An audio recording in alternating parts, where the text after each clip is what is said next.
ఈ ఆత్మీయ సమ్మేళనానికి ముఖ్య అతిథిగా మరియు మన పార్టీ కార్యాలయాన్ని ఓపెనింగ్ కు ముఖ్య అతిథిగా వచ్చేసినటువంటి గౌరవనీయులు మన ఆర్ఎస్ ప్రవీణ్ సార్ గారు మాట్లాడవలసిందిగా కోరుచున్నాను. జై తెలంగాణ, జై తెలంగాణ. కేసీఆర్ గారి నాయకత్వం, కేటీఆర్ గారి నాయకత్వం. జోహార్ తెలంగాణ మన వీరులకు, గట్టిగా జోహార్ తెలంగాణ మన వీరులకు. జై భీమ్, జై పూలే, జై కొమరం. మిత్రులారా,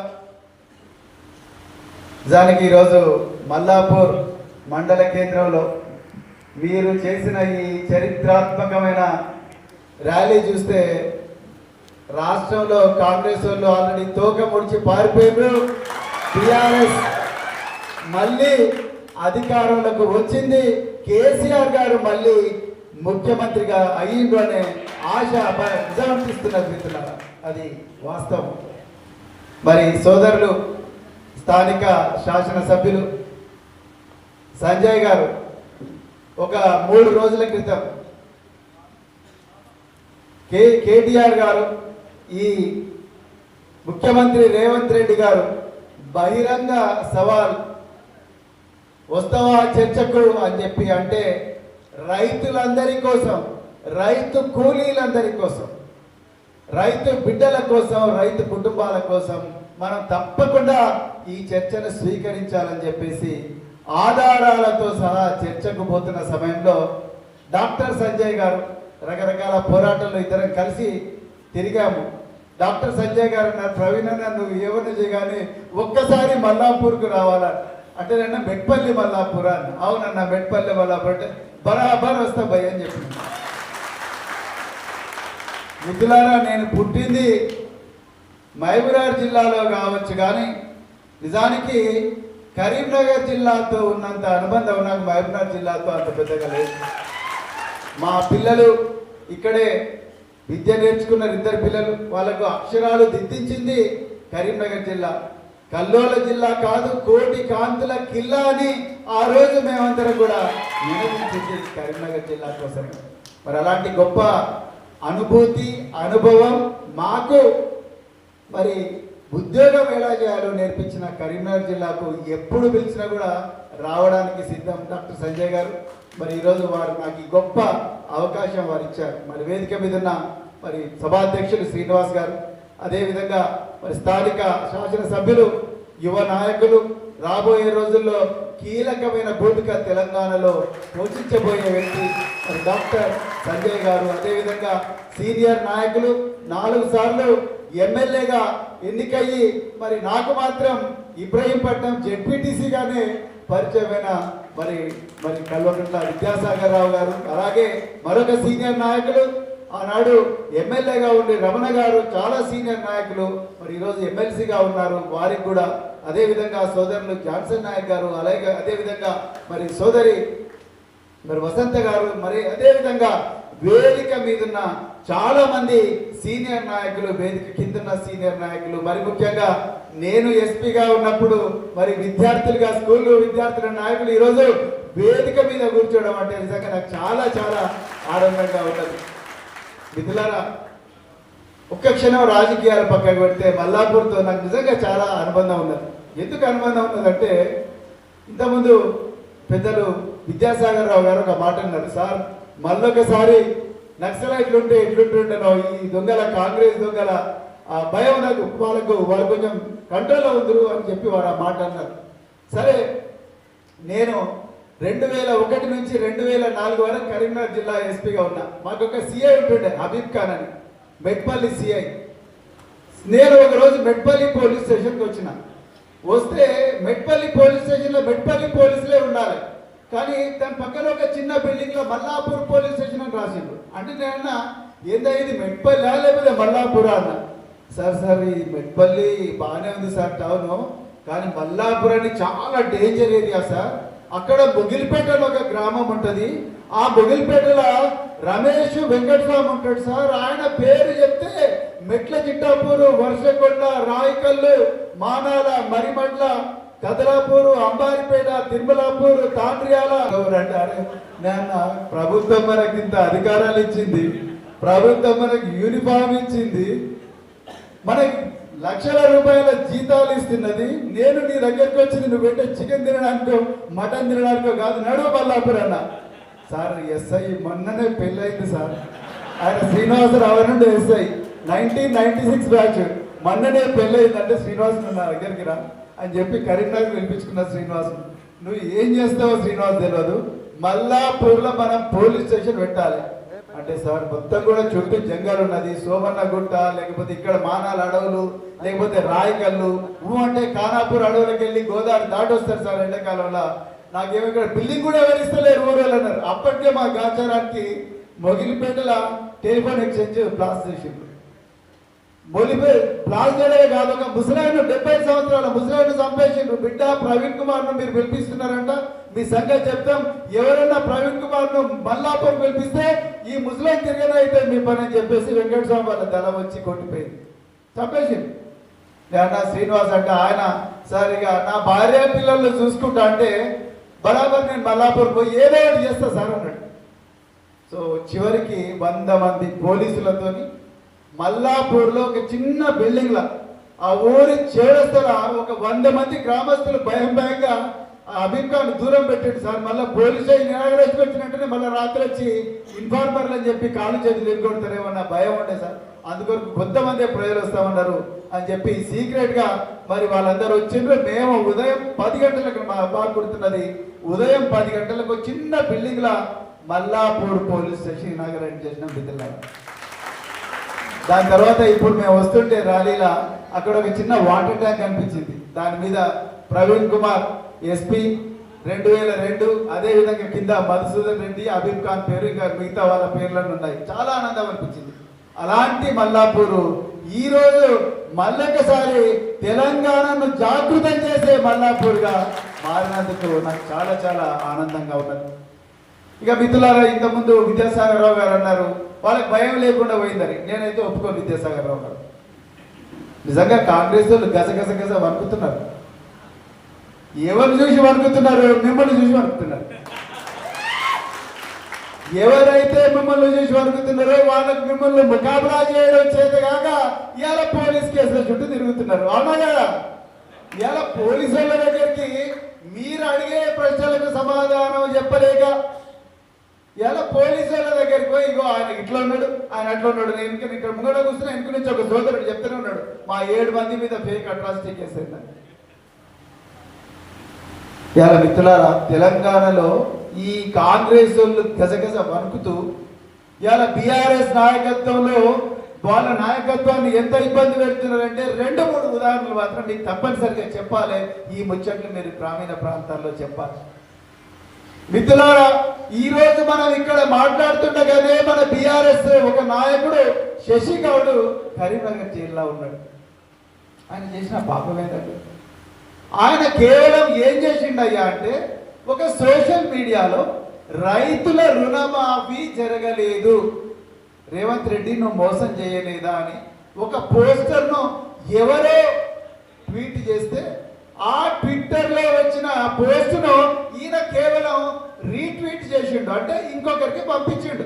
ఆయన చేసిన పాపం అది ఎంత ఘోరం అంటే అమ్మ, భార్య, పిల్లలు అందరు కలిసి అన్నం తింటుంటే 20 మంది పోలీసులు యూనిఫామ్ లేకుండా వచ్చి ఆ గిన్నెను తన్ని, ఆ గ్యాస్ సిలిండర్ను తన్ని, ఆ పొయ్యిని చిందరవందర చేసి గల్ల పట్టుకొని తీసుకొని పోయిండ్రు కరీంనగర్ పోలీసులు. అక్కడి నుంచి రామగుండం తీసుకొని పోయిండ్రు, మేజిస్ట్రేట్ ముందర ప్రొడ్యూస్ చేసిండ్రు. ఆయనకు బెయిల్ రాగానే వస్తుందో లేదో ఇంకో కేసు ఇప్పటికి కూడా ఆయన జైల్లోనే ఉన్నాడు శశిగౌడ్. ఇవాళ ఎంతో మంది కార్యకర్తలు గౌతమ్ గౌడ్ అని ఇంకొక పిల్లగాడు రైతులు ఆత్మహత్య చేసుకునే పరిస్థితి వచ్చింది అని అంటే అది వీడియో తీసి రైతులు తీసుకున్న వీడియోను తన సోషల్ మీడియాలో పెట్టుకుంటే, తన స్టేటస్లో పెట్టుకుంటే హైదరాబాదు అంతర్జాతీయ విమానాశ్రయంలో ఆయన అడుగు పెట్టిండే లేదో గల్ల పట్టుకొని తీసుకొని వచ్చి పోలీస్ స్టేషన్ అవడేసింది. కేటీఆర్ గారు ఏసీబీ ఆఫీసు నుంచి బిఆర్ఎస్ భవన్ కు నడుచుకుంటే వస్తూ ఉంటే కూడా నువ్వు నడుచుకుంటే పర్మిషన్ లేకుండా నడిచిన రోడ్డు మీద అని చెప్పి కేసు పెట్టింది. ఘోరం ఉంటుందా? మీరు ఆలోచించండి. మేడిగడ్డ రిజర్వాయర్ కూలిపోలేదు, భద్రంగా ఉన్నది అని చెప్పి మేడిగడ్డ రిజర్వాయర్ మీదికి పోయి తెలంగాణ ప్రజలకు రైతాంగానికి సందేశం ఇవ్వడానికి పోతే కేసు కేటీఆర్ మీద.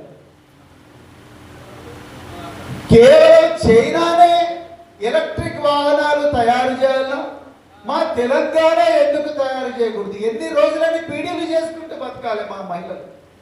ఎన్ని రోజులు మా బిడ్డలు అశోక్ నగర్ లో ఆ చిన్న ఉద్యోగాల కోసం ప్రాణాలు తీసుకుంటూ బతకాలి? అక్కి పెట్టె లాంటి ఇళ్లలో తల్లిదండ్రుల సంపాదనను తీసుకొచ్చి తాకట్టు పెట్టి చదువుకోవాలి, రాత్రి భవన్లు కళ్ళల్లో ఒత్తులేసుకొని చదువుకోవాలి. నా బిడ్డలు కార్ల ఫ్యాక్టరీలో మేనేజర్లు ఎందుకు కాకూడదు? ఎలక్ట్రిక్ కార్ల ఫ్యాక్టరీలో ఇంజనీర్లు ఎందుకు కాకూడదు అని చెప్పి ఒక గొప్ప కళను, కానీ ఆ కళ కోసం మొబిలిటీ వ్యాలీ అని చెప్పి ఒక జీవో తీసుకొచ్చి ఆ జీవోను నిజం చేయడం కోసం ఫార్ములా ఈ రేసు పెడితే దాని మీద కేసు. నిజానికి అవినీతి ఎక్కడుంది అవినీతి? ప్రభుత్వంలో ఉండే డబ్బులు ఫార్ములా ఈకి పోతాయి. ఒక్క పైసా కూడా కేటీఆర్ అకౌంట్ లో రాలేదని ఆ ప్రభుత్వ అధికారి ఇచ్చిన కంప్లైంట్ లోనే ఉన్నది. ఇప్పటి వరకు 2 సార్లు ప్రశ్నించారు, ఒక్క పైసా కూడా కేటీఆర్ అకౌంట్ లో పడ్డట్టు చూపించలేకపోయారు. అయినా కూడా కేసులు పెడుతున్నారు, అయినా కూడా క్వశ్చన్లు పెడుతున్నారు. మీరు ఆలోచించాలి. మన అగ్రనాయకత్వం మీద కేసుల మీద కేసులు, జిల్లా నాయకత్వం మీద కేసులు, అదే విధంగా గ్రామ నాయకత్వం మీద కేసులు. నేను ఒకరోజు ఒక పిల్లగాడు నాకు ఫోన్ చేసిండు జాఫర్గఢ్ నుంచి. సార్ నాకు ఎస్ఐ పిలిచిండు. ఎందుకు పిలిచిండు తమ్ముడు అని. నేను ఒక స్టేటస్ పెట్టుకున్నా. ఏం పెట్టావు? కేసీఆర్ జిందాబాద్ అని పెట్టుకున్నా. కేసీఆర్ జిందాబాద్ అని పెట్టుకుంటే ఎస్ఐ నేను ఎందుకు పిలుస్తాడా అంటే, సార్ ఎందుకు పిలిచాడు నాకు అర్థమైతే, నేనైతే ఊరికి వెళ్ళి పారిపోయించిన అన్నాడు. నేను నువ్వు ఎస్ఐ నెంబర్ ఇవ్వను. నేను ఎస్ఐ నెంబర్ తీసుకున్నా. ఎస్ఐ నెంబర్ తీసుకొని ఎస్ఐ గారు కేసీఆర్ జిందాబాద్ అంటే చట్టంలో నేరం ఎక్కడుందో చూపి అని చెప్పిన. సార్ మీకు తెలియదేమో సార్, పై నుంచి ప్రెషర్ ఉందని. పైన అంటే ఎవరు నడుస్తున్నది? మరి నీకు ఉద్యోగం నేను ఎట్లా ఇచ్చినా, నీకు ఎస్ఐగా నీకు పోస్టింగ్ ఎట్లా వచ్చింది? నేను చెప్తేనే వచ్చింది కదా. వాడు ఎట్లా బీఆర్ఎస్ వాళ్ళ స్టేటస్లు ఎట్లా పెట్టుకుంటారు? నువ్వేం చేస్తలేవు అని అంటే, మరి ఏం చేయాలి సార్ మీరేం చెప్పండి. ఇట్లున్నది పరిస్థితి మిత్రులారా. ఎవరు కూడా పైన ఆర్డర్లు వచ్చినాయి. మరి పైన ఎవరున్నారు? పైన హోంమంత్రి ఎవరున్నారు? తెలంగాణకు హోంమంత్రి ముఖ్యమంత్రి ఒక్కటే వ్యక్తి ఉన్నాడు. ఎవరు? గట్టిగా చెప్పరు భయ్, ఎవరు? మరి 89 కేసులున్న వ్యక్తిని ఓటుకు నోటు కేసులో రెడ్ హ్యాండెడ్ గా దొరికిన వ్యక్తి ఇలా హోంమంత్రి ముఖ్యమంత్రి. ఆయన్నే ఉంటే పోలీసు వాళ్ళు ఏమైనా మంచిగా చూసుకుంటారు? మనం చూసుకుంటారా? ఇంపాసిబుల్ మిత్రులారా. అందుకొరకు మిత్రులారా, ఈ రోజు మనం అందరం కూడా అప్రమత్తంగా ఉండాల్సిన అవసరం ఉన్నది. పోరాటమే శరణ్యం. నిరంతరం పోరాటం చేస్తూనే ఉండాలి. బీఆర్ఎస్ కి మీ అందరికీ మళ్ళొకసారి పార్టీ అగ్రనాయకత్వం తరఫున మీ అందరికీ మళ్ళొకసారి వేదిక మీదుగా సోమన్న గుట్ట సాక్షిగా, చెన్నకేశవ స్వామి సాక్షిగా మీ అందరికీ నేను హామీ ఇస్తున్నా, మీ మీద ఈగ కూడా వాళ్ళనివ్వం, బరాబర్ వాళ్ళనివ్వం. ఇలా మనం చూసి భయపడి పారిపోతున్నారు. నిజంగా ధైర్యం ఉన్నోడైతే నిన్న కేటీఆర్ గారి దగ్గరికి వచ్చి బహిరంగ చర్చకు రావాల్సి ఉండే. తోడగొట్టి తోక ముడిచిండు రేవంత్ రెడ్డి. తోక ముడిచిండు. నేను బహిరంగ చర్చ ఎక్కడైనా రండి అన్నాడు. కానీ ఇలా పారిపోయాడు. ఇలా ఎక్కడ చూడు చేతగాని దద్దమ్మల చేతిలో తెలంగాణ శిథిలమైపోతున్నది. మీరు గ్రామీణ ప్రాంతాల్లో చెప్పాలి. పెద్దాపూరు గురుకుల పాఠశాల 3 పిల్లలు చచ్చిపోయిండ్రు, పాము కాటుతో చచ్చిపోయిండ్రు.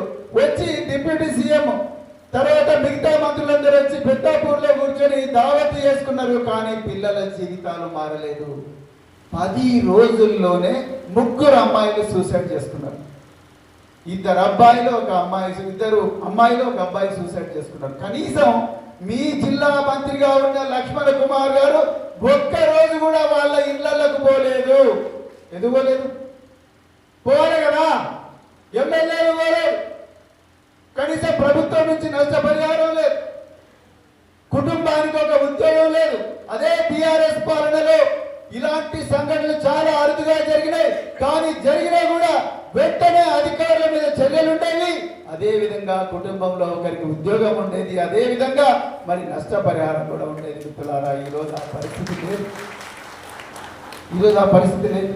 అంగిచ్చిండ్రు లాగి ఎవరు ఎటు చదువుకుంటారు పిల్లలు? ఇదేమన్నా పాలన మీరు ఆలోచన. యూరియా అయితే 400 రూపాయలు బ్లాక్ మార్కెట్ లో పోతున్నది. ఇది వాస్తవం మిత్రులారా. మరి 400 రూపాయలు వ్యవసాయ శాఖ మంత్రి లేకపోతే వ్యవసాయ శాఖ కమిషనర్ ఎవరో ఒకరు పేపర్ ముందుకు రావాలి కదా, రాలే. అంటే వీళ్ళు మొత్తం కూడా దాచుకొని కూర్చున్నారు, పారిపోవడానికి సిద్ధంగా ఉన్నారు. ఇప్పటికిప్పుడు ఛాన్స్ చెప్తే బేగంపేట ఎయిర్పోర్ట్ నుంచి విమానం వేసుకొని పారిపోతారు కాంగ్రెస్ వాళ్ళందరూ వేరే దేశానికి. ఇది జరుగుతున్నది తెలంగాణ. మిత్రులారా, మేము ఎస్పీగా ఉన్నప్పుడు నా దగ్గర ఒక వ్యక్తి వచ్చాడు. నా దగ్గరకు ఒక వ్యక్తి ఏడ్చుకుంటూ వచ్చాడు. జమ్మికుంట నుంచి వచ్చాడు. జమ్మికుంటలో రైల్వే స్టేషన్ ఉంటుంది. చాలా పిసపిస ఉన్నాడు ఆయన. సో చాలా బాధలో ఉన్నాడు, ఏడ్చుకుంటూ వచ్చాడు. ఏమైందంటే, సార్ నా బంగారం అంతా దొంగిలించిండు. దొంగలు ఎట్లా దొంగిలించిండు ఆయన? సార్ నేను రామగుండంలో ట్రైన్ ఎక్కిన. రామగుండంలో ట్రైన్ ఎక్కి పోతున్నా. నా పక్కన ఒక ఆయన కూర్చున్నాడు. కూర్చొని మాటల్లో మాట కలిపిండు. నీది ఏ ఊరు, ఏంది, నీ బిడ్డలు ఏం చేస్తారు, ఏంది, నీ ఊర్లో ఎట్లా ఉంది, పంచాయతీలు అవి ఇవన్నీ చూసిండు. నాకు ఆకలి అవుతుంది కాబట్టి 2 బిస్కెట్లు ఇచ్చిండు సార్. ఆయన కూడా 2 బిస్కెట్లు తిన్నాడు. మొత్తం తిన్న తర్వాత నీళ్లు కూడా ఇచ్చిండు. నీళ్లు తాగిన మంచిగా. ఎందుకంటే నాకు మంచి నిద్ర వచ్చింది, నేను పండుకున్నా సార్. జమ్మికుంటల మెలకు వచ్చింది. మెలకు వచ్చే వరకు చూస్తే నా బ్యాగ్ లేదన్న. బ్యాగులో బంగారం. ఇలా తెలంగాణలో కూడా ఇదే నడుస్తున్నది. అవునా కదా? మనకు మత్తు మంది ఇచ్చి మన ఆస్తులు దోచుకుంటున్నారు, మనకు మత్తు మంది ఇచ్చి మన నీళ్లు దోచుకుంటున్నారు, మన వాటాను పక్క రాష్ట్రానికి కట్టబెడుతున్నారు. ఇలా మనకి ఏ మత్తు మంది ఇచ్చిండ్రు? ఫార్ములా ఈ కేసు అంట. అసలు ఫార్ములా ఈ కేసులో ఎవరికి లాభం జరిగేది? తెలంగాణకు లాభం జరిగేది. కానీ ఇలా దాన్ని రద్దు చేసి కేసు పెట్టి దాన్ని లేని కేసు అంటున్నారు. ఇంకా రెండోది ట్యాపింగ్ కేసు అంటున్నారు. సినిమా యాక్టర్ల ఫోన్లు ట్యాపింగ్ కేసులు పెట్టారు. మొన్ననే పత్రికలన్నీ కోలై చూసినాయి. ట్యాపింగ్ అలాంటిది ఏం జరగలేదు అన్నారు. ఆయన కూడా మన అగ్రనాయకుల మీద రోజు బురద జల్లే ప్రయత్నం చేస్తున్నారు. ఎందుకు? మనము ఈ రుణమాఫీ గురించి అడగొద్దని, మనము పనకచెర్ల గురించి అడగొద్దని, మనము కళ్యాణ లక్ష్మి గురించి అడగొద్దని, తులం బంగారం గురించి అడగొద్దని, లేకపోతే రేవంత్ రెడ్డి తన అల్లునికి లగచెర్లలో రైతుల భూములు బలవంతంగా గుంజుకొని అక్కడ ఒక ఫార్మా కంపెనీ పెడుతుంటే దాని గురించి అడగొద్దని, ఇలా హైడ్రా పేరు మీద పేదోళ్ళ ఇల్లు కూలగొడుతుంటే దాని గురించి మనం ప్రశ్నించొద్దని, అదే విధంగా హైడ్రా పేరు మీద పేదోళ్ళ ఇల్లు కూలగొట్టి వాళ్ళ తమ్ముడైన తిరుపతి రెడ్డి దుర్గం చెరువులో పెద్ద బంగాళా కట్టుకుంటే దానికి మాత్రం హైకోర్టు నుంచి ఆర్డర్ తీసుకొచ్చి దాన్ని రక్షిస్తే దాన్ని మనం అడగొద్దని, ఇవాళ గచ్చిబౌలిలో వందల వేల ఎకరాల కోట్లాది విలువైన భూమి, హైదరాబాద్ సెంట్రల్ యూనివర్సిటీలో దాదాపు 4 జింకలను 100 నెమళ్లను చంపి 100 ఎకరాల భూమిని మన కళ్ళ ముందరే భస్మీపట్లం చేస్తే దాన్ని మనం అడగొద్దని ఇలా వీళ్ళు ఆ దొంగల గ్యాంగ్ లాగా మనకు మత్తు బిస్కెట్లు ఇచ్చి మన అటెన్షన్ మొత్తం కూడా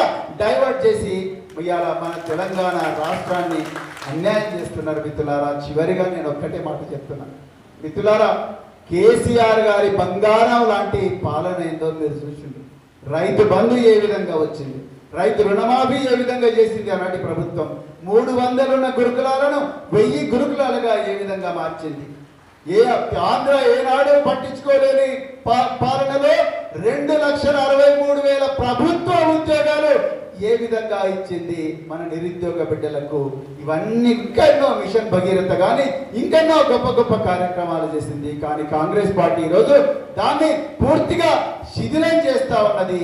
అందుకొరకే ఈరోజు గ్రామీణ ప్రాంతాల్లో మనమందరం కూడా అదే ఓటర్ లిస్టు పట్టుకొని గ్రామానికి ఇంటింటికి పోయి ప్రతిరోజు కూడా మన పాలన ఎట్లుండే, కాంగ్రెస్ పార్టీ ఎంత ఘోరాలు చేస్తున్నది, ఎంత దుర్మార్గాలు చేస్తున్నది, ఎంత దౌర్జన్యాలు చేస్తున్నది, ఈ విధంగానే బుద్ధి చెప్పకపోతే ఈ దొంగలు మళ్ళీ రాష్ట్రాన్ని ఆనాడు ఆంధ్రప్రదేశ్లో తెలంగాణ ఏ విధంగా అయితే కుదేలైందో అదే పరిస్థితికి తీసుకొస్తారన్న ప్రమాదాన్ని ప్రజలందరికీ కూడా ఓపికగా వివరించాలని చెప్తూ మరొక్కసారి మీరందరూ కూడా మల్లాపూర్లో బీఆర్ఎస్ పార్టీ కార్యాలయాన్ని జనతా గ్యారేజ్ ని ఏ విధంగా అయితే ఏర్పాటు చేసిందో అదే విధంగా స్థానిక ఎలక్షన్లలో కూడా అంతే ఊపుతోని అంతే ఉత్సాహంతోని అంతే ఉత్తేజంతో అంతే అంకిత భావంతోని పోరాడాలని అదే విధంగా మరి మీరందరూ కూడా కల్వకుంట్ల విద్యాసాగరరావు గారిని డాక్టర్ సంజయ్ గారిని అదేవిధంగా రమణ గారిని అదేవిధంగా మిగతా అందరూ నాయకులను జాన్సన్ నాయక్ గారిని అందరినీ కూడా ఆదరించినందుకు మరొకసారి మీ అందరికీ కూడా ధన్యవాదాలు చెప్తూ జై తెలంగాణ, జై తెలంగాణ, జై కేసీఆర్, జై కేటీఆర్. అందరు కూర్చొని చిన్న సిరు సన్మానం ఉంటుంది. దయచేసి ఒక అతిథులందరికీ సన్మానం. ముందుగా ఆర్ఎస్ ప్రవీణ్ సార్ గారికి మన లింగ సార్ మల్లన్న డిల్లర్ మల్లన్న గారు ఇద్దరు సన్మానించాల్సిందిగా